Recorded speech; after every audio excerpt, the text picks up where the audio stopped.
이호근의 10점 만점에 10점입니다. FOMC를 앞두고 매우 혼란스러운 시장이었습니다. 그래서 우리 국내 증시 어떻게 대응할지 고민하시는 분들 많으셨을 텐데요. 네. 오늘 그 결과가 나왔습니다. 거기에 따른 대응 방법 이 시간 통해서 저희가 하나씩 짚어드리도록 하겠습니다. 그 전에 리뷰 종목들이 있는데요. 먼저 첫 번째 종목부터 만나보도록 하겠습니다. 7월 23일 날 매수를 했는데요. HK 이노엔입니다. 19% 수익이 나고 있는데요. 이 기업 FDA 승인 기대가 많고 쭉쭉 올라가고 있었습니다. 바이오 관련해서 HK 이노엔은 어떤 식으로 저희가 보면 될까요? 아마 이 종목이 이제 하반기에 이제 미국 진출, 요 기대감이 좀 많이 있는 것 같습니다. 그래서 전체적으로 큰 그림은 계속 상승 흐름으로 보시면 좋을 것 같고요. 다만 이제 차트 흐름을 조금 보시면 이 종목이 기술적으로 여기가 한 번 정도는 좀 걸리는 자리가 좀 있는 것 같아요. 그래서 단기로 접근하시는 분들은 뭐 한 번 매도했다가 다시 밑에서 사는 전략 괜찮고요. 그렇지만 이제 중장기는 뭐 단기적으로 조금 조정 나오더라도 46,000원 라인만 이탈하지 않으면 계속 보유하는 전략으로 가면 좋을 것 같고요. 이 종목은 그 55,000원 정도 목표가 잡고 접근하는 전략으로 계속 말씀드리도록 하겠습니다. 네, 첫 번째 기업은 HK 이노엔 말씀드렸습니다. 네. 두 번째 기업은 8월 23일에 소개해드렸던 삼성 SDS입니다. 네. 이 기업은 두 가지 모멘텀이 있습니다. 밸류업 네. 그리고 실적인데요. 11%의 수익을 달성하고 있는 이 시점에서는 어떻게 저희가 이 기업을 전략적으로 선택을 하면 좋을까요? 이 종목이 사실 제가 예상했던 것보다는 좀 빠르게 올라오는 것 같아요. 그래서 의외로 이 종목은 계속 좀 보유해도 될 것 같습니다. 일단 최근에 AI 쪽이 좀 많이 부진하다 보니까 삼성 SDS가 조금 조정을 받지 않을까 했는데 이 회사가 지금 현금성 자산을 한 5천억 이상 정도 갖고 있다 보니까 밸류업 쪽으로도 좀 부각이 되는 것 같습니다. 그래서 이 회사는 AI도 있고 그다음에 이제 밸류업, 그다음에 이번 3분기 때 아마 실적도 좀 잘 나올 거예요. 그래서 전반적으로 지금 삼성 SDS는 여러 가지 지금 시장이 안 좋음에도 상승할 수 있는 그 모멘텀을 좀 갖고 있다, 이렇게 보시면 될 것 같고요. 기술적인 흐름 보면서 말씀드리도록 할게요. 이 종목이 이제 보시면 이제 제가 이제 처음에 바닥에서 이제 말씀을 드릴 때 좀 넘어갈 허들들이 좀 있다고 말씀드렸는데, 일단 단기 허들은 이제 돌파가 됐습니다. 그래서 이제 가장 이제 중요한 허들이라고 할 수 있는 17만 원. 여기가 이제 이 종목의 중요한 단기 그 고비가 될 것 같아요. 그래서 일단 짧게 접근하시는 분들은 뭐 17만 원 근처에서 매도해 주는 전략도 괜찮고요. 그렇지만 좀 더 길게 보유하시는 분들은 이 3분기 실적이 잘 나올 걸로 지금 예상이 되고 있기 때문에 삼성 SDS 3분기 실적 발표 때까지는 계속 보유하셔도 좋을 것 같습니다. 네, 3분기 실적 좋을 네. 것으로 예상이 되고 있는 기업 삼성 SDS입니다. 거기에 따른 전략들 잘 챙겨가시길 바라겠습니다. 마지막 기업도 알아볼까요? HA, 그러니까 히알루론산 필러 네. 시장에서 굉장히 각광을 받고 있는 기업이거든요. 네. 9월 11일 날 소개를 해드린 기업 바로 휴메딕스입니다. 9%의 수익이 나고 있는데 이 기업 또한 성장성이 굉장히 높아요. 네, 이 회사 요즘 이제 잘 나가는 기업들이 톡신, 필러 이쪽이 지금 상당히 지금 수출도 좀 잘 되고 있고 전반적으로 이쪽 분위기가 좀 상당히 좋습니다. 여기에 이제 휴메딕스는 약간 좀 그들 종목보다는 좀 약간 밑에 급인데 그렇지만 이제 이 종목은 상대적으로 휴젤이나 그 파마 리서치보다는 주가가 상당히 저평가돼 있다는 점. 이 점이 오히려 이 종목이 최근에 주가 상승이 나오는 가장 큰 요인인 것 같고요. 결국은 뭐 이쪽 전체가 다 분위기가 좋기 때문에 필러도 그렇고 톡신도 그렇고 이 흐름은 계속 이어가는 걸로 보시면 좋을 것 같고요. 지금 현재 시장의 전망들은 뭐 내년까지도 수출이 괜찮지 않겠냐 이렇게 이야기가 나오고 있고요. 지금처럼 이제 경기에 대한 부담 뭐 이런 부분이 있을 때 약간 이제 경기를 피해갈 수 있는 이런 쪽이다 보니까 그런 면에서 좀 더 또 장점을 갖고 있지 않나 이렇게 보여집니다. 차트 보시면서 이 종목에 대한 전략 말씀을 드릴게요.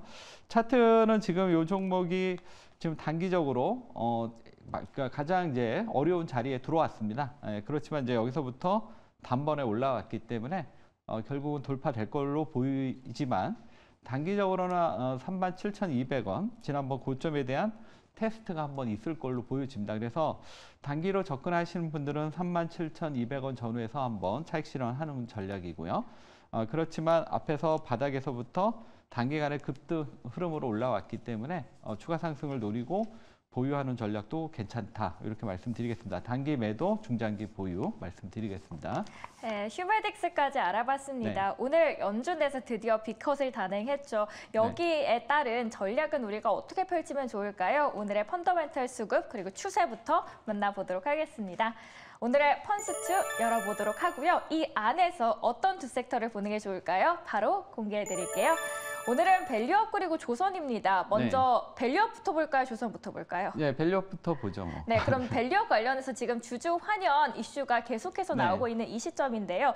밸류업 어떻게 저희가 그 안에서 기업들을 선별하는 게 좋을까요? 네, 아무래도 지금 그 시장이 전체적으로 이제 금리 인하는 했지만 약간 좀 정체되는 이런 모습이 나타날 때 우리가 이제 결국 이제 찾을 수 있는 거는 기업의 가치다.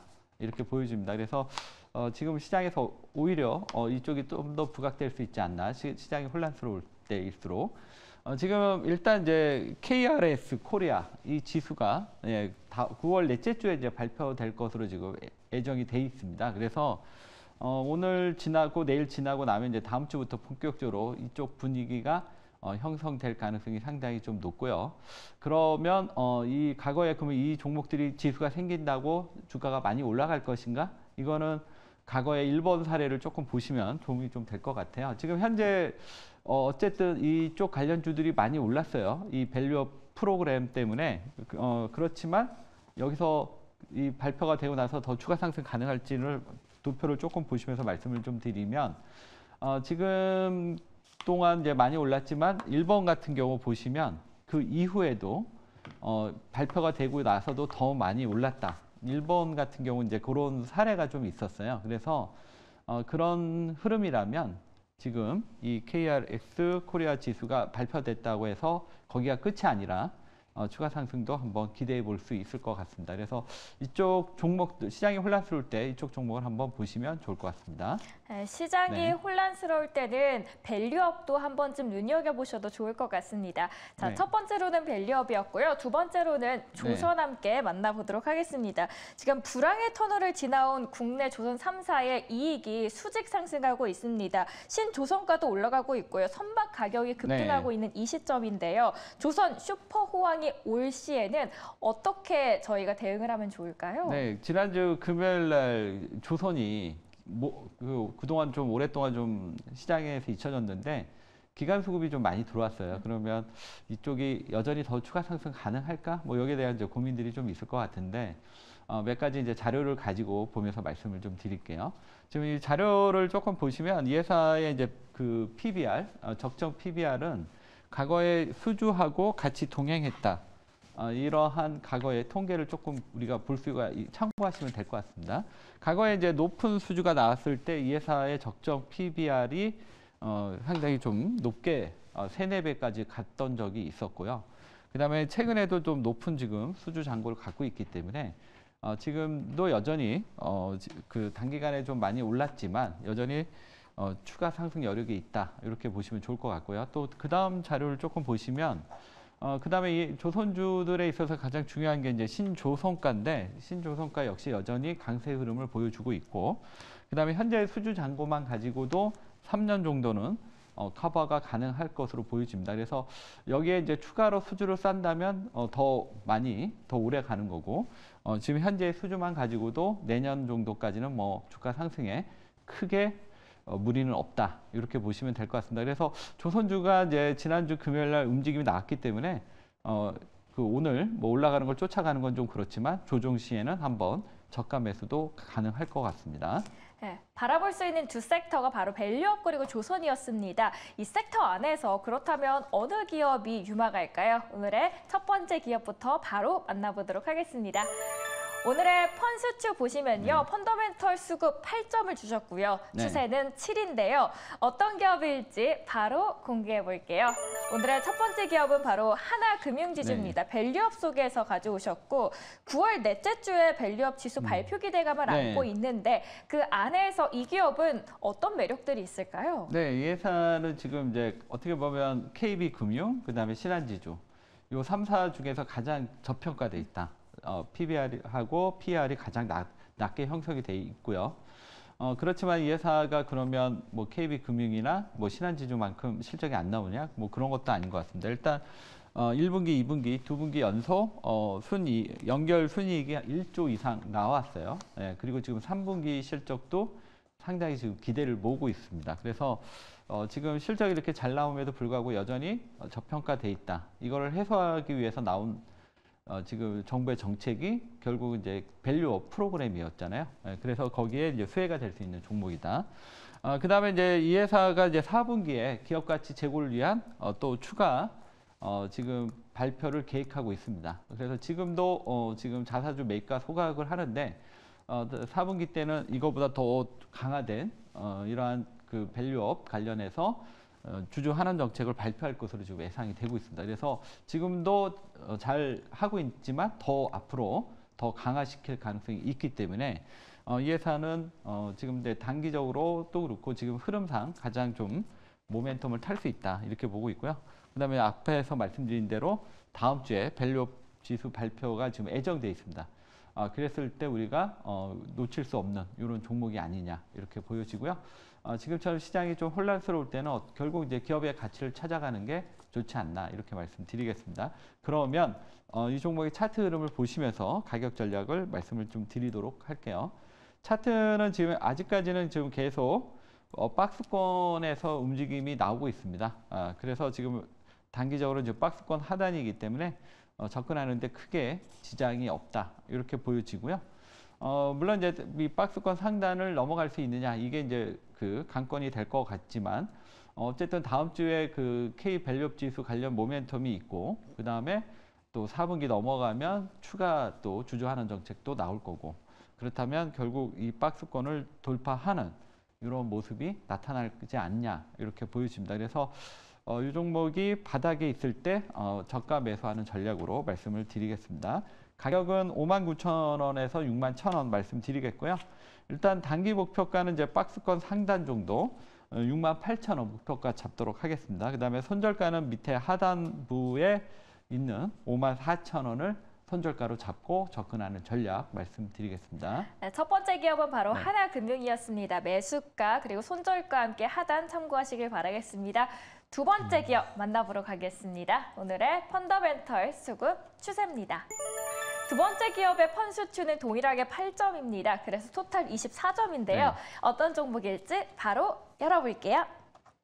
오늘의 두 번째 네. 기업은 코리아 FT입니다. 네. GM이랑 현대차 이슈로 인해서 전거래일에서 한 7% 급등했던 기업 중 하나인데요.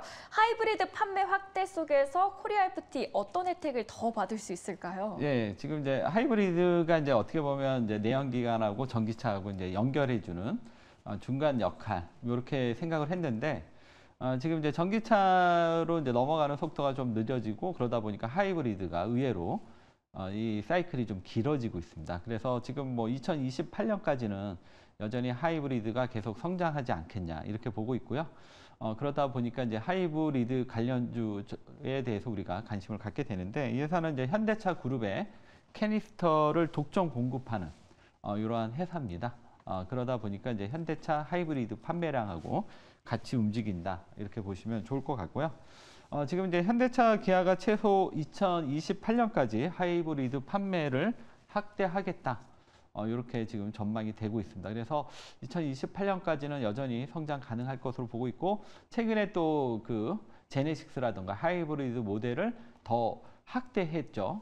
이런 부분도 이 회사에 있어서 상당히 좀 중요한 모멘텀이 될 것 같고요. 그다음에 이제 최근에 또 하나 이제 주목되는 게 EREV라는 이 발전을 통해서 전기를 충전하는 이런 시스템인데요. 이 부분이 지금 전기차의 그 중간 과정에서 좀 중요한 그 분야로 이제 지금 자리매김을 하고 있습니다. 그래서 이 부분이 또 이 회사의 중장기 성장성에 있어서 또 중요한 역할을 하지 않겠냐. 이렇게 보여집니다. 그래서 이런 여러 가지 측면에서 그러니까 좀 짧은 사이클로 끝나지 않을까 했던 이 하이브리드가 좀 길게 가는 이 흐름에서 가장 이제 수혜가 될 수 있는 종목 코리아 FT 차트 보시면서 가격 전략 말씀드릴게요. 일단 이 종목은 이제 전반적으로 이제 부진한 거는 이제 수급이 조금 약한데 지난주 금요일 날 이제 수급이 한번 붙었어요.